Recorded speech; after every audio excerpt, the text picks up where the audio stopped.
Hello అండి, అందరూ ఎలా ఉన్నారు? మేము చాలా బాగున్నాం. ఇవాళ ఒక డ్రై ఫిష్ రెసిపీ మీతో షేర్ చేసుకోబోతున్నాను. అదే నెత్తళ్ళు గ్రేవీ. పాలు పోసి వండుతారండి. చాలా కమ్మగా చాలా టేస్టీగా ఉంటుంది. మా ఊర్లో చాలా ఉండేవాళ్ళు మా చిన్నప్పుడు. ఇది ఎలా చేసుకోవాలో చూసేద్దానండి. ముందుగా ఒక కప్పుడు ఎండి నెత్తలు తీసుకొని కొన్ని వేడి నీళ్ళు వేసి బాగా వాష్ చేసి పక్కన పెట్టుకోండి. దీంట్లోకి మనం కొంచెం అల్లం వెల్లుల్లి పేస్ట్, ఒక 3 ఉల్లిపాయలు సన్నగా తరుక్కొని పెట్టుకోండి. ఒక చిటికెడు పాలు అవసరం అవుతాయి.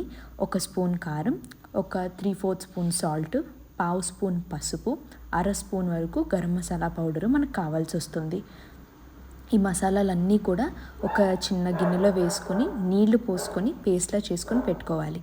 ఒక స్పూన్ కారం, అర స్పూన్ గరం మసాలా, పావు స్పూన్ పసుపు, 3/4 స్పూన్ సాల్ట్ అండి. ఇవన్నీ బాగా కలిపి నీళ్లు పోసి గ్రేవీ చేసి పెట్టుకోండి. పొయ్యి మీద ప్యాన్ పెట్టుకొని ఒక 4 గంటల ఆయిల్ వేసుకోండి. ఇందులో మనం చిన్నగా కోసి పెట్టుకున్న ఉల్లిపాయ ముక్కలన్నీ కూడా ఆయిల్ వేడవగానే వేసి బాగా వేపుకుంటూ ఉండండి. లైట్ బ్రౌన్ కలర్ వచ్చే వరకు మనం బాగా వేపుకోవాలి. ఇది బాగా వేగుతుంది కదా. ఇప్పుడు మనం అల్లం వెల్లుల్లి పేస్ట్ కూడా వేసుకుని వేపేసుకుందాము. ఆ షార్ట్ తీయడం మర్చిపోయానండి, సారీ ఫర్ దాట్. ఇప్పుడు అల్లం వెల్లుల్లి పేస్ట్ వేగిపోయింది నాకు. సో దీంట్లో ఈ మసాలా పేస్ట్ కూడా వేసేసుకొని బాగా కలిపేసుకొని కొంచెం నూనె వదిలే వరకు కూడా బాగా తిప్పుకుంటూ వేపుకోండి. అప్పటికి మనకి మొత్తం అంతా బాగుంటుంది. ఇప్పుడు నేను ఎండి నెత్తళ్ళు కూడా వేసేసుకొని ఆ ఆయిల్ వదిలే మసాలా పేస్ట్లో బాగా వేపుకుంటాను. లైట్గా నీళ్ళు వదిలే వరకు కూడా మనం వేపుకుంటూ ఉంటాం. వంట అంతా కూడా మీడియం ఫ్లేమ్లోనే చేస్తామండి, లో టు మీడియం ఫ్లేమ్లోనే. హై పెట్టొద్దు, ఎందుకంటే మనం హైలో పెట్టినప్పుడు అడుగంటిపోతుంది త్వరగా. అండ్ పాలు పోసినప్పుడు పాలు కూడా విరిగే ఛాన్స్ ఉంటుంది, అందుకని హైలో పెట్టొద్దు. ఇప్పుడు ఇది బాగా మగ్గింది, చూసారా? ఇందాక మగ్గడానికి వదిలేసాం కదా దాన్ని 2 నిమిషాలు. బాగా మగ్గింది కాబట్టి ఇప్పుడు దీంట్లో ఇది మునిగే వరకు నీళ్లు పోసుకొని మంచిగా ఒక 3 నిమిషాల వరకు ఉడకబెట్టుకుందాం.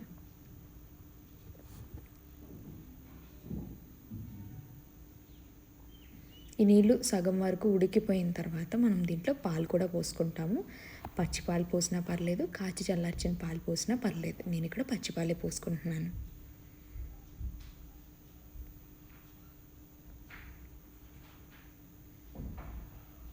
చాలా బాగా ఉడికిపోయిందండి, నీళ్ళు తగ్గడం మొదలైనవి.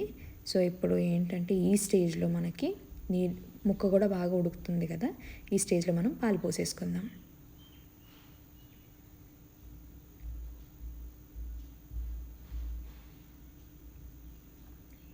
పాలు పోసిన తర్వాత బాగా మగ్గనివ్వండి దాన్ని కూడా. అప్పుడే కలర్ అన్నది బాగా వస్తుంది. ఈ స్టేజ్లో మీకు చూడడానికి లైట్గా కనిపించవచ్చు పాల రంగులో తేలినట్టు, కానీ కూర అంతా ఉడికిపోయిన తర్వాత చాలా ఎర్రగా వస్తుందండి.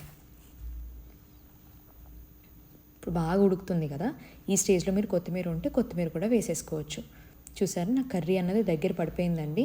ఇంకొక నిమిషం ఉంచి నేను తీసేస్తాను, దింపేసుకుంటాను కూర అన్నది. సో మీరు ఈ పర్టికులర్ రెసిపీ అన్నది ఎలా వచ్చిందో ట్రై చేసినా కమెంట్స్లో చెప్పండి. Thank you for watching. Subscribe to my channel. మళ్ళీ కలుద్దాం.